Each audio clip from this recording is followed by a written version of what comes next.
Bueno, vamos a hablar ahora un poco de enfermedad cerebrovascular en agudo, dejando un poco, no afuera, pero vamos a tocar algunos puntos que van más allá del tema de la reperfusión, ¿ya? Algunas cosas que no se ven tan relacionadas con eso. Lo primero, siempre recordar de que la enfermedad cerebrovascular tiene una rama isquémica, una rama hemorrágica. Y fíjense que aquí aparece el tema de los accidentes vasculares transitorios, ¿cierto? Los TIA, y que son muy relevantes porque es un cerebro, entre comillas, que no ha tenido un daño importante, está indemne, y que si nosotros hacemos un buen trabajo de prevención, vamos a evitar que se llegue a esta parte, ¿no? A la parte ya de tener un infarto cerebral. El accidente vascular isquémico, una vez más, dar la importancia de que tiene relación con una gran carga de enfermedad, no solo para el paciente, sino que también para su familia, y que se da en pacientes que están socialmente activos, que trabajan, que son padres de familia, madres de familia, que son parte integrante, ¿cierto?, de su comunidad y que por un lado, tener riesgo de fallecer, pero también las secuelas que pueden ser muy, muy, muy, muy invalidantes. Hay un estudio clásico que es el estudio PISIS, que se hizo en Iquique, ¿cierto? Y que tuvo la gracia de que es una población bastante cerrada y se pudieron sacar conclusiones sobre si la prevalencia y la incidencia de distintos parámetros de los accidentes vasculares eran similares a lo descrito en otras latitudes. Se distribuyeron las causas, ¿cierto?, en forma clásica, como cardioembólico, aterotrombótico, pequeño vaso e indeterminado. Eh, También hubo una cápite con las causas poco comunes, ¿cierto? Y se ve de que efectivamente hay mucha variabilidad. O sea, tiene que ver con registro, pero también tiene que ver con aspectos genéticos, ¿ya? Y aquí aparece el estudio de Iquique, el estudio chileno, y se fijan de que en el resto hay variabilidad, y ojo de que este porcentaje indeterminado siempre está presente, algunas veces más, otras menos, y eso es así. O sea, desgraciadamente hay muchos casos que el paciente tiene el accidente vascular, se hace un estudio completo y no se encuentra cuál es la etiología. Especialmente ocurre en pacientes jóvenes y tiene mucha importancia en esos casos insistir con el estudio cardíaco, porque hay mucho paciente que tiene un FOB, por ejemplo, que tiene un rol que a lo mejor requiere tratamiento, o FA paroxística que con un primer Holter no aparece, ¿cierto? Y que después de repetirlo puede que sí salga alterado. Los factores de riesgo clásicos, los no modificables y modificables. Dentro de los no modificables, edad, sexo, raza, ¿cierto? Y ojo de que está muy subdiagnosticado en nuestro país el CADASIL, ¿ah? Que es una enfermedad autosómica dominante y que la verdad es que con el advenimiento más de la resonancia, que se ha difundido más en el estudio de los accidentes vasculares, se ha pesquisado más pacientes y familias finalmente. Bueno, los modificables, los conductuales, los fisiopatológicos, y acá es muy importante hoy en día el tema del alcohol, el tabaco, las drogas, el sedentarismo, la obesidad, ¿cierto? Todos factores que han ido aumentando en la población actual. Además de la gran cantidad de carga de hipertensión, patología cardíaca, la FA es muy importante.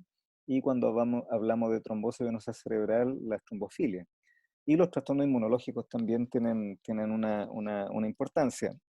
También habría que agregar acá todos los cuadros, ¿cierto?, de cáncer que aumentan también el riesgo aterotrombótico.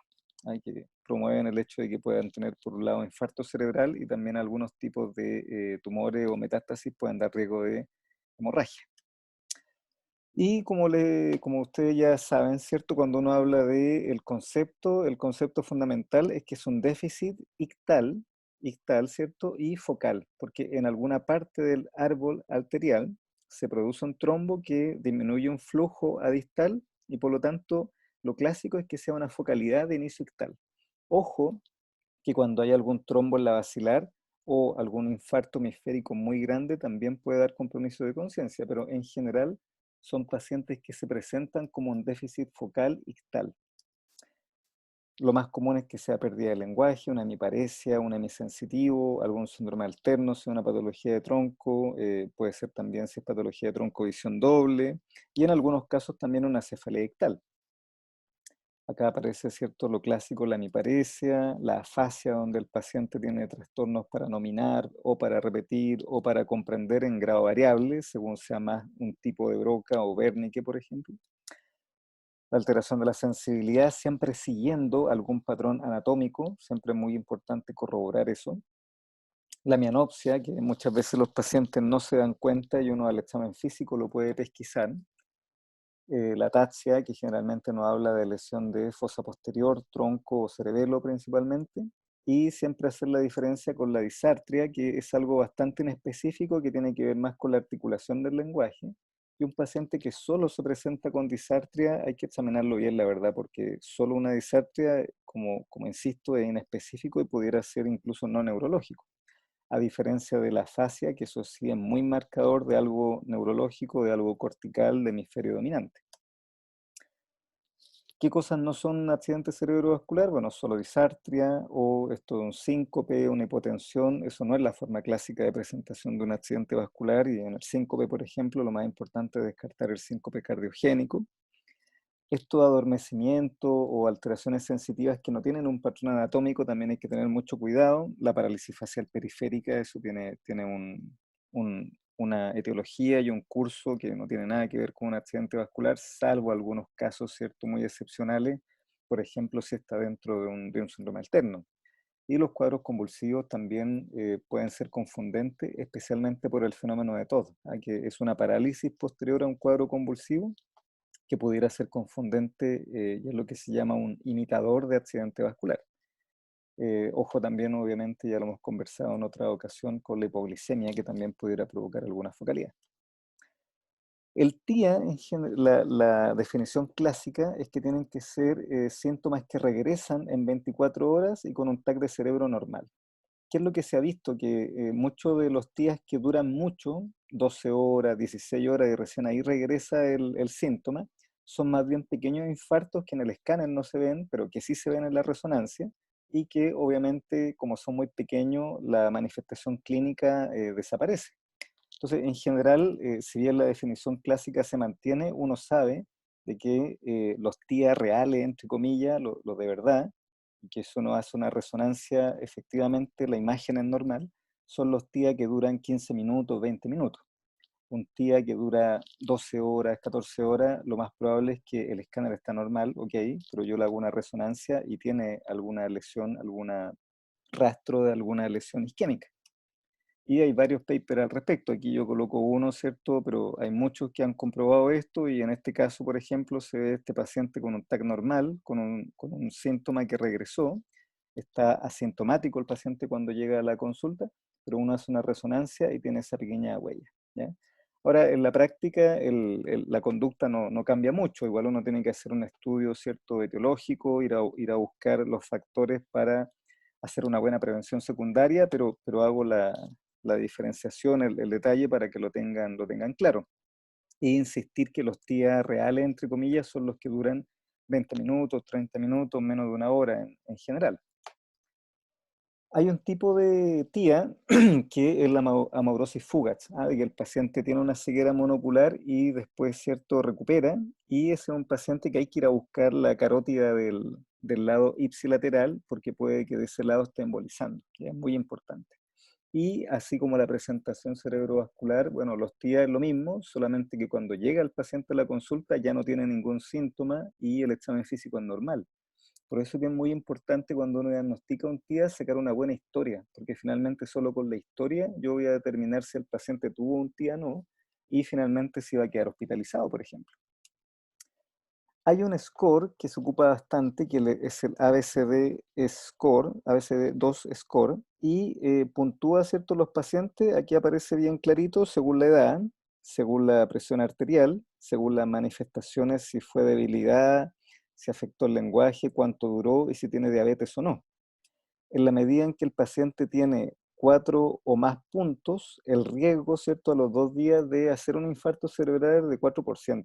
Y por lo tanto, ya con este score, uno dice, bueno, esto es un paciente que hay que hospitalizarlo para hacer un electrocardiograma, hacer un ecocardio, hacer un estudio de fuente embolígena, estudio de cuello, si es un paciente joven, hacer un estudio extenso y agresivo, etcétera. ¿Por qué? porque es un paciente que tenemos todo para ganar. Es un paciente que no ha tenido daño isquémico cerebral y requiere un estudio etiológico. Ya muchas veces la urgencia a uno lo cuestionan, ¿cierto? Porque ¿cómo está hospitalizando a un paciente que no tiene ningún síntoma ni ningún déficit? Bueno, por lo mismo, ¿cierto? Uno tiene que reforzar eso de que ese es el paciente que hay que estudiar, que hay que hacer los exámenes, porque hay mucha más ganancia clínica que un paciente que ya tiene instalado un infarto hemisférico, por ejemplo, y que ya está súper secuelado. ¿Cuál es el problema del ABCD2 score? De que había mucho paciente con FA, de que le daba un score bajo y uno lo mandaba para la casa y podía hacer un infarto en la casa.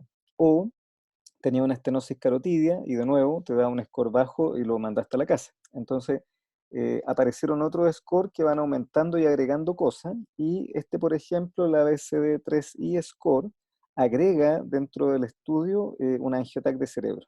Entonces, lo que se promueve hoy en día para tener la mayor cantidad de información posible y si el paciente tiene un TIA, hospitalizarlo con seguridad o si uno determina que es un TIA de bajo riesgo, también darlo de alta con seguridad para manejo ambulatorio, es complementar, ¿cierto?, el ABCD score con un electro para descartar una FA, por ejemplo, y si está la posibilidad, un angio de cuello. Porque le insisto de que hay algunos pacientes que uno saca el ABCD2 score, saca un puntaje bajito, pero tiene una estenosis sintomática carotídea. Entonces pudiera estar la situación de enviarlo a la casa y que después, ¿cierto?, haga un infarto cerebral y tuviste la oportunidad de hacer algo, ¿cierto?, y la desechaste. Bueno, lo otro que es importante, bueno, lo otro que también en pacientes joven, aparte de esta estenosis carotidia por placa o ateromatosis, hay que descartar siempre disección. Entonces, pacientes joven también con un TIA, ojo, hacer un angiotac también, tratando de buscar algún defecto que sea característico de disección. Bueno, los territorios vasculares son muy importantes porque hay una lógica detrás de esto. Si yo tengo un paciente que tiene un trombo en la cerebral media izquierda, me va a dar síntomas que tienen que ver con la corteza izquierda. El lenguaje, por ejemplo, está ahí y va a tener una hemiparesia contralateral, una mianopsia contralateral, etc. Entonces, es muy importante definir el territorio. Cuando tengo territorio carotidio, eso significa de que hay compromiso de la cerebral media y compromiso de la cerebral anterior. En cambio, en la circulación posterior, ahí estoy hablando de tronco, de cerebelo y de la corteza occipital, ¿ya? Acá están los dos territorios, ¿cierto? El territorio posterior, que es la basilar, y el territorio anterior, que es la carótida con la cerebral media y la anterior. Es muy importante esta comunicación, el polígono de Willis, porque si yo tengo un trombo acá, por ejemplo, en este lugar que tengo el cursor, puede llegar sangre a través del polígono de Willis, y eso hace que el paciente tenga más tiempo para resistir a la isquemia. Y es lo que hoy día se habla, ¿cierto?, de que el tiempo cerebro, pero también las colaterales de cerebro. Entonces, la medida en que el paciente tiene un buen polígono de Willis y también tiene colaterales aquí, leptomeningias, puede resistir mejor la isquemia y son los pacientes, por ejemplo, que se ha visto que pueden ser útil una trombectomía después de 6 horas de ebullición, por ejemplo.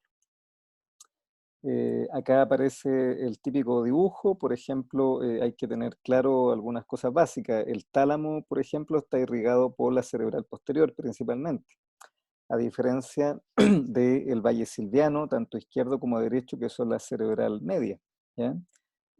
También hay que tener claro que el cerebelo, el tronco, tiene que ver con el territorio posterior, toda la zona medial que se ve acá en rojo tiene que ver con la cerebral anterior, etcétera. ¿Ya? Esto es importante, si bien no hay que saber el detalle exacto, ¿cierto?, de cada terreno vascular, sí por lo menos tener claro que está el territorio anterior, el territorio posterior, qué es lo que irriga la cerebral media, porque los déficits que va a tener el paciente tienen que tener una lógica neuroanatómica. ¿Mm? Entonces acá aparece, ¿cierto?, qué es lo que irriga cada zona, la cerebral anterior, la cerebral media, aquí hay un dibujo, ¿cierto?, superficial. Esto es muy importante, cuando nosotros hablamos de la cerebral media, ¿cierto?, que nace de la carótida interna, hay una primera zona, que es la zona donde salen las perforantes y que irriga los ganglios basales. Ojo de que el tálamo no es irrigado por esto, el tálamo es irrigado por la cerebral posterior.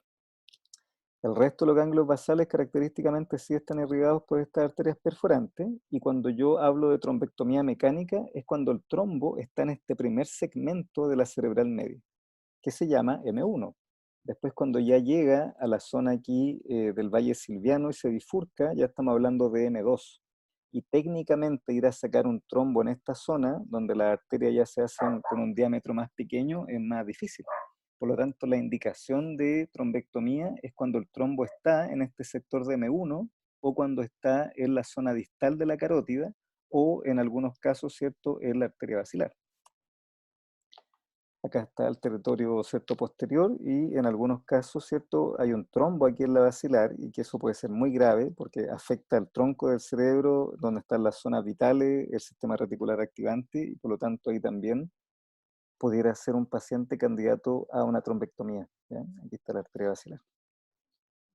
Y insistir con el polígono de Willis, que es muy importante, ¿ah? O sea, en la medida en que haya un polígono de Willis funcionante y también capacidad de colaterales y unión leptomeningia, ya en la corteza, en la convexidad, el paciente tiene más capacidad de resistir a la isquemia. Hay algunos infartos que son limítrofes, ¿ah? Que son en las zonas donde se comunica la ACA con la cerebral media o la cerebral media con la cerebral posterior y cuando hay alguna imagen de un infarto en estas zonas, uno inmediatamente sabe de que fue por alguna hipotensión, probablemente en un contexto de paciente ya con ateromatosis. Son zonas bastante estratégicas que uno ya reconoce como limítrofes, ya y que dan una clínica característica. Bueno, ¿cuál es la clasificación clínica clásica? Cuando hay infarto de arterias perforantes, se dice que son infartos lacunares, los famosos LACI, y son 5 los síntomas clásicos: ¿ah? Motor puro, sensitivo motor, ataxia hemiparesia, disertia mano torpe. La gracia de estos síndromes lacunares es que la letalidad al año es muy baja, ¿ya? El principal problema con este tipo de infarto es que se van sumando en el tiempo y pueden dar deterioro cognitivo o Parkinson vascular. Pero la verdad es que letalidad, ¿cierto?, es baja. Ahora, no significa, como le digo, que no sea importante porque puede tener eso otro efecto a largo plazo. Y se habla de estos 5 que son clásicos y que son fáciles de identificar. Cuando yo tengo la arteria cerebral media que tiene un compromiso importante, total, ¿cierto? Y ahí viene la palabra TASI. Ahí el paciente tiene todos los síntomas corticales de la cerebral media de ese lado. Por ejemplo, si el lado izquierdo tiene afasia, también altera las vías que llevan, ¿cierto?, la información a la corteza occipital, por lo tanto el paciente tiene mianopsia. Hay un compromiso del homúnculo motor y sensitivo, así que el paciente tiene una hemiparesia sensitiva y motora contralateral, y esto es lo que se llama un TASI, o sea, un infarto extenso, generalmente una afasia global, y el paciente la verdad es que va a andar muy mal. Es un paciente que está muy, muy grave. El PASI se refiere a la cerebral media, pero en forma parcial. O sea, puede ser de que el paciente tenga solamente afasia más un compromiso motor, o solamente una mianopsia con un compromiso de lenguaje, etcétera. O sea, es un infarto que es más pequeño que el TASI. Y uno habla de POSI cuando habla del territorio posterior. O sea, el paciente tiene algún cuadro cerebeloso o algún síndrome alterno de tronco. Aquí está nuevamente, ¿cierto? Los síndromes lacunares que son bastante conocidos, estas arterias perforantes que se tapan y que según el síntoma hay ciertos lugares anatómicos en los cuales uno puede encontrar dónde está el daño, ¿no? Lo importante, como les digo, es que tienen baja letalidad, pero a largo plazo, si se van sumando, pueden dar demencia vascular o pueden dar también un Parkinson vascular. La escala de NIH es distinta, tiene que ver con la severidad más que nada del infarto cerebral, la extensión, tratar de cuantificar un poco el examen físico neurológico y sirve bastante para todo lo que es reperfusión, porque me permite decir, oye, el paciente llegó con un NIH de 24 puntos y ahora tiene 12, por ejemplo. Para poder decir de que el paciente mejoró, uno habla siempre de 4 puntos del NIH, o sea, si el paciente tiene 18 puntos al ingreso y después de pasado 24 horas tiene ahora NH de 16, la verdad es que no es una mejoría muy significativa, tienen que ser 4 puntos por lo menos. Y siempre conocer el NH, tratar de hacerlo rápido, si uno se entrena lo puede hacer en 5 minutos, 10 minutos, y tener claro de que el territorio posterior no me va a servir mucho este score, se hace igual, pero no sirve tanto. igual que tiende a sobreestimar el lado izquierdo, porque puntúa mucho la afasia que está en el lado izquierdo dominante generalmente. Pero salvo esos detalles, la verdad es que se ocupan mucho, ¿ya? Especialmente en contexto de reperfusión endovenosa o trombectomía mecánica. El ranking también es muy importante porque, como ya vamos a ver, la indicación de reperfusión muchas veces uno se fija más que en la edad del paciente, cuál es su funcionalidad. Ya eso es lo que hoy en día se toma más en cuenta.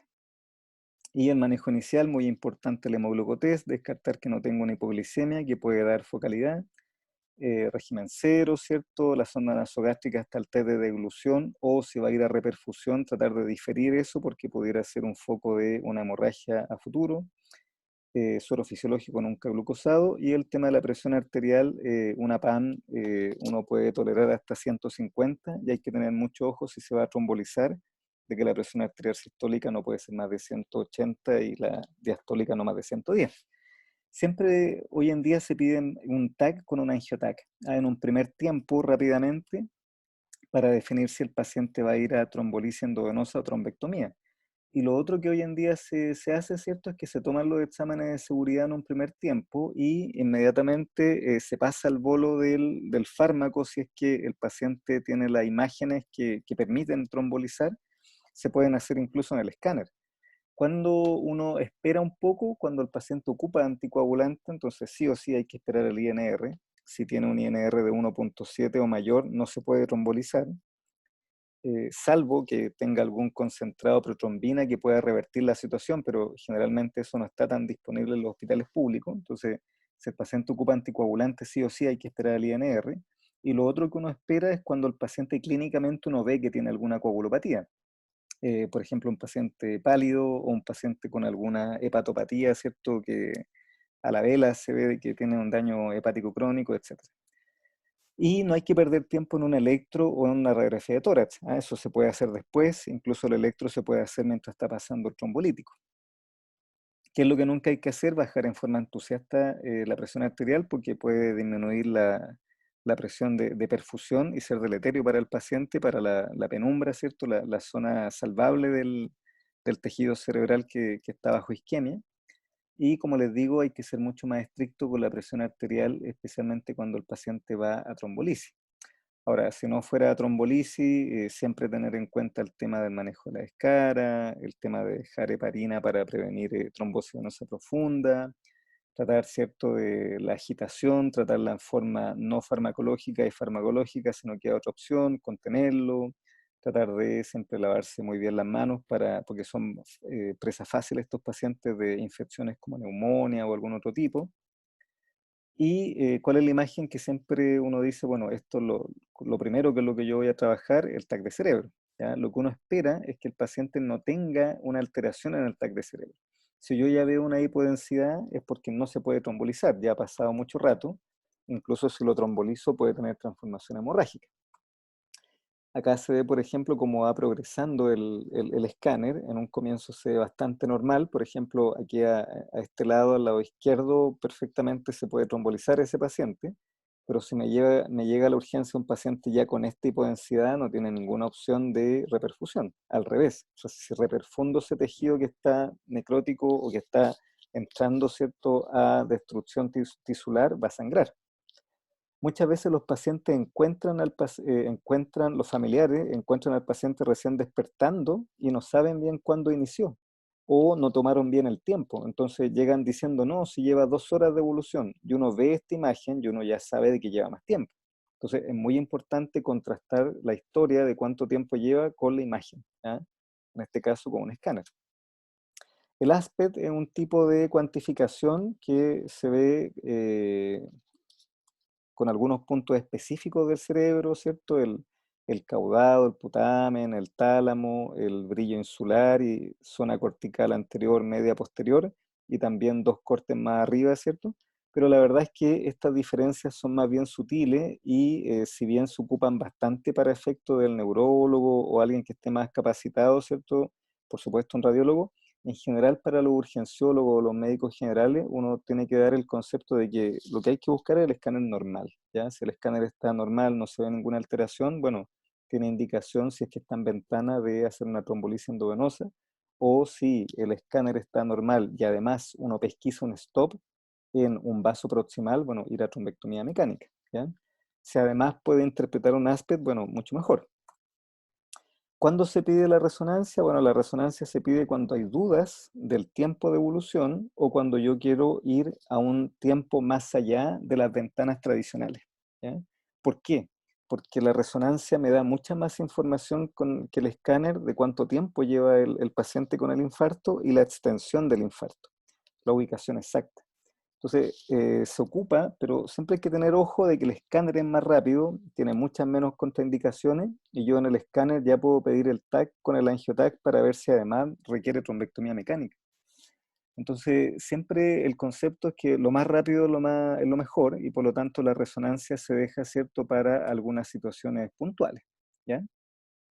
Bueno, ¿qué es lo que se ocupa en general? El alteplase. Hoy en día hay harta evidencia del TENEC-teplase, pero aún está en las guías clínicas el alteplase como primera opción, y es lo que está aprobado por la FDA. La mejor trombolisis siempre se habla que es la que se hace en las primeras 3 horas, ¿ya? Y mientras antes mejor. Y siempre ojo con el tema de la presión arterial. ¿Cuál es la principal problemática de la trombolisis endovenosa? El tema de la coordinación y tener un neurólogo supervisando. Muchas veces no hay neurólogo presencial, pero sí se está desarrollando hoy día el tema de la teletrombolisis para poder supervisar a los colegas de la urgencia y poder beneficiar a los pacientes. Acá está el paper clásico que extiende la ventana terapéutica de 3 a 4,5 horas, pero aquí hay que hacer un par de aseveraciones. No es para todos los pacientes. Los pacientes que van a beneficiarse de esta extensión, ¿cierto?, de la ventana terapéutica son pacientes que tienen que tener menos de 80 años, no tienen que tener un accidente vascular previo en los últimos 3 meses y no tienen que tener antecedentes de infarto ni diabetes. Y lo otro que excluyó este trabajo son los NIH muy altos, sobre 25. Entonces, en general, todos los pacientes tienen que trombolizarse si llegan en las primeras 3 horas, pero de 3 horas a 4,5 uno se coloca mucho más selectivo, ¿ya? Y lo otro que hay que contar la hora entre que el paciente empezó con los síntomas y yo le paso el medicamento. Por ejemplo, si llega un paciente que empezó a las 9 de la mañana y llega a las 4 horas 29 minutos al hospital, supongamos que es un paciente de 40 años que no tiene ninguna otra comorbilidad, ese paciente desgraciadamente llegó a la admisión a las 4 horas 29 minutos, yo no puedo trombolizarlo en un minuto. Hay que tomar en cuenta todo lo que se demora mi centro en tomar los exámenes, categorizarlo, la imagen, etc. En promedio, en el mundo, se demora, ¿cierto?, esto 60 minutos. El gol estándar es que todo este proceso se demore en media hora. Por eso que hay que tomar en cuenta esas horas para poder decir qué ventana tiene el paciente. Generalmente uno se va hacia la opción de reperfusión cuando el paciente tiene menos de 3 horas. Ya cuando ya el paciente llega con 4 horas, 4 horas 15, 4 horas 30, uno ya empieza a ver muy bien caso a caso qué paciente se va a beneficiar, ¿ya? Y acá aparece ya lo clásico, ¿cierto?, de que mientras más cerca está el tiempo de la trombolisis, mayor es el beneficio. Entonces, independiente de que el paciente uno tenga, entre comillas, 4,5 horas para trombolizarlo, hay que hacerlo siempre lo antes posible. Y aquí aparece lo que les digo, que el NNT, si es que uno tromboliza rápido, es mucho mejor que si se extiende en el tiempo. O sea, si uno hace una trombolisis rápida, se requieren mucho menos procedimientos para lograr de que el paciente, ¿cierto?, salga, entre comillas, caminando y en buenas condiciones de la hospitalización. Bueno, ¿cuáles son los cuidados, cierto? Como les digo, si uno se extiende en la ventana, ojo con todos estos antecedentes, que estos pacientes ya el beneficio no es tanto y sí tienen riesgo. No hay que puncionar ni hacer procedimientos, lo que les comentaba, la sonda nasogástrica muchas veces no se coloca por lo mismo, porque puede ser después foco de sangrado. ¿Y cuáles son las complicaciones frecuentes? Hipotensión. Ahí hay que suspender el medicamento, se le pasa un suero fisiológico, se le levantan las piernas y se puede, una vez que se estabiliza, reiniciar la infusión. Hay algunos pacientes que hacen RACH, hay que ocupar clorfenamina, corticoide. Obviamente hay pacientes que pueden hacer hemorragia sintomática cerebral, que es lo más grave, ¿cierto? Y también hay pacientes que pudieran tener sangrado de otro origen. puede pasar que tengan sangrado urinario, puede ser que tengan sangrado de encía. Ocurre también de que hay pacientes que obviamente como uno no alcanza a hacer un estudio tan extenso, tienen úlcera gástrica y pueden sangrar de ahí. Entonces tienen que ser pacientes que estén monitorizados, ojalá en una unidad de tratamiento agudo cerebrovascular, una UTAC, o por lo menos una unidad de paciente crítico, para poder monitorizarlo y ver cualquier complicación. Acá, por ejemplo, se ve una transformación hemorrágica bastante importante, ¿cierto? Si bien no hay tanta desviación de línea media, es una transformación hemorrágica importante y es algo que hay que estar atento. Generalmente cuando se pasa al trombolítico, que es en una hora, se pasa al bolo primero y después el resto, ¿cierto?, en una hora. Hay que estar atento. Si el paciente empieza con cefalea o hace una convulsión o el NH en vez de bajar sube, obviamente que hay que hacer un TAC de control. Generalmente la trombolisis uno mide, o los papers originales medían su efectividad a los 90 días, a los 3 meses. Pero la verdad es que uno ya a las 24 horas o al alta, uno ya puede establecer si fue una trombolisis exitosa por el comportamiento del paciente. Y siempre tomar en cuenta que como es algo rápido, y muchas veces la mayoría se tromboliza solo con un escáner, y el escáner está normal, o sea, es como por descarte, entre comillas, y confiando mucho uno en la historia del examen físico, siempre está el riesgo de un 10 o incluso 20% de los casos trombolizar a pacientes que tienen otra enfermedad, que era un cuadro conversivo que pasó como accidente vascular o una parálisis de TOD o una migraña, etcétera, que es lo que se llama los simuladores de infarto. Esto es algo que ocurre en todas partes y de hecho el que diga de que nunca ha trombolizado un falso accidente vascular es porque nunca ha trabajado, o sea, esto es parte de. Y por eso es muy importante que los exámenes de seguridad estén normales y si el paciente ocupa anticoagulante, esperar el INR y si el paciente clínicamente uno ve que tiene alguna coagulopatía, también esperar, ¿cierto?, los exámenes de seguridad. ¿Eh? Acá aparece un paper también un poquito clásico de que habla de que el menos del 1% de los pacientes tienen sangrado significativo, tanto en pacientes que tuvo infarto cerebral como en estos pacientes que no tenían infarto cerebral y se trombolizaron igual. ¿Y a qué cosa hay que tener ojo? Fíjense cuáles son los principales simuladores: las convulsiones, la parálisis de TOD, la migraña, generalmente migraña con aura, y los cuadros conversivos. ¿Ah? Esos son como las tres grandes cosas que se pueden pasar y terminan trombolizados. Bueno, la trombectomía mecánica generalmente se ve en pacientes más jóvenes, pero hoy en día esto es muy relativo, ¿ah? Como que se habla más de la funcionalidad más que de la edad en número absoluto. La ventana clásica son 6 horas y para extender esa ventana tiene que estar el escáner normal, obviamente diagnosticar un stop, un trombo en una arteria proximal y si me quiero extender de estas 6 horas, sí o sí, alguna imagen avanzada, ¿ah? Un TAC con perfusión o una resonancia con difusión. Lo probado son 6 horas, o sea, si yo tengo un TAC normal, un angioTAC con stop en un vaso grande proximal, va a trombectomía mecánica y lo más rápido posible. ¿Ya? Aquí está el stop que se ve en el angioTAC, ¿cierto? Ahí se ve la angiografía sin representación y después de la trombectomía ya se ve toda la circulación como vuelve. Y quedó un infarto chiquitito. Siempre recordar de que la trombectomía y la trombolisis no es que el paciente no quede con un infarto, ¿cierto? Sino que sea un infarto pequeño, ojalá con la menor secuela posible. Y lo que ya les comentaba para cerrar un poco esta brecha de que no hay neurólogo para supervisar en todas partes, ha tenido bastante desarrollo la trombolisis y algo que cada vez tiene más importancia.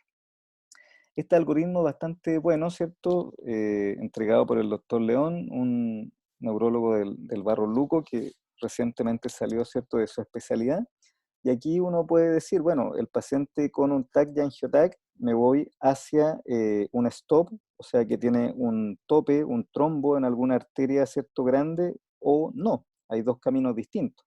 Y lo otro que llama la atención acá, o sea que debe llamar la atención, es que en general cuando el NIH es sobre 4, uno tiende a trombolizar. Si es un NIH de 2 o de 3, ahí la verdad es que hay que verlo caso a caso. Generalmente cuando es una fascia, por ejemplo, o cuando es un paciente que perdería mucha funcionalidad, se trombolizan igual. ¿Ah? Pero esto tienen que igual saberlo, que cuando el NIH es menor a 4, uno, ¿cierto? Muchas veces ve si es que realmente el beneficio es tanto como para trombolizar al paciente. En general, hoy en día se tiende a ser agresivo con la trombolisis endovenosa buscando pocas secuelas, igual que la trombectomía, y se tiende, ¿cierto? Si es que los exámenes de seguridad está bien y hay una buena ventana, se tiende a hacer reperfusión. Bueno, si el TAC con angioTAC me dice de que no hay un stop en un vaso grande y el paciente tiene menos de 4,5 horas, yo voy a ir a trombolisis, ¿ya? Obviamente, esto en general es lo que más se hace.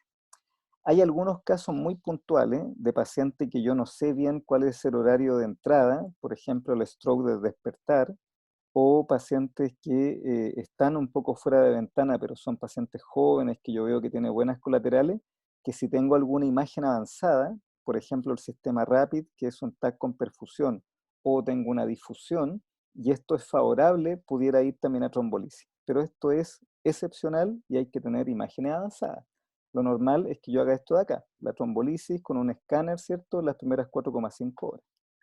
Lo mismo pasa acá arriba, si yo logro demostrar un stop en la basilar o en M1 de la cerebral media o en la carótida distal, o sea, un trombo en una arteria grande, y el paciente tiene menos de 4,5 horas, voy a trombolisis más trombectomía. Si está entre 4,5 y 6, va a ir a trombectomía solo, ¿cierto? No con trombolisis, porque ahí estaría fuera de ventana de trombolisis. Y de nuevo, si yo tengo una ventana extendida en un paciente con un TAC normal, angioTAC con el stop, pero me quiero extender a una ventana incluso hasta 24 horas, esto requiere sí o sí una imagen avanzada. En este caso, ¿cierto? Se coloca acá el RAPID, que es un sistema de TAC con perfusión. ¿Ya? Bueno, para terminar, ¿qué cosa sobre las complicaciones del accidente vascular en agudo? Bueno, las crisis convulsivas solo se tratan si es que tiene más de una crisis, ¿ya? Y se habla de las crisis que son próximas la primera semana y las que son más distantes. Y siempre tomando en cuenta si es una lesión cortical o no.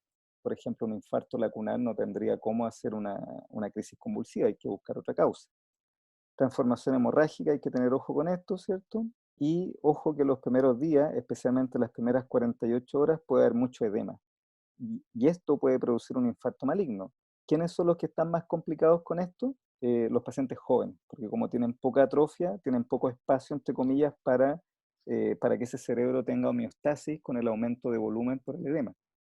Y lo otro que hay que tener mucho ojo, que ya lo hemos comentado, prevenir TBP, prevenir caídas, escaras, que no se sobreinfecte, hacer el test de vaso de agua antes de iniciar alimentación o que tenga evaluación por fonobiología, manejar el delirio, la confusión y tener mucho ojo porque se ha visto mucho en estrés, en accidente cerebrovascular, hemorragia digestiva alta. ¿Cuáles son las indicaciones de cirugía? Generalmente cuando hay un infarto maligno, más de 2/3 de la arteria cerebral media. Cuando hay un infarto en cerebelo, eso también puede provocar mucho edema y comprimir el tronco y el paciente puede fallecer, así que también es una indicación de cirugía. Siempre el territorio posterior es muy complicado. Y cuando hay edema, especialmente en territorio posterior, puede haber hidrocefalia también asociado, y eso también hay que manejarlo. Acá, por ejemplo, se ve a un paciente con el escáner inicial y después se ve el infarto bastante importante, igual que acá, ¿cierto? Un infarto de fosa posterior con una hidrocefalia incipiente. Bueno, ¿qué es lo que se hace si no se trombolizan agudos? Se deja antiagregación, primera opción aspirina, segunda clopidogrel. Vamos a ver en otra presentación sobre la prevención secundaria. Y no hay beneficio de anticoagulación en agudo, ¿ya? Solo hay que esperar.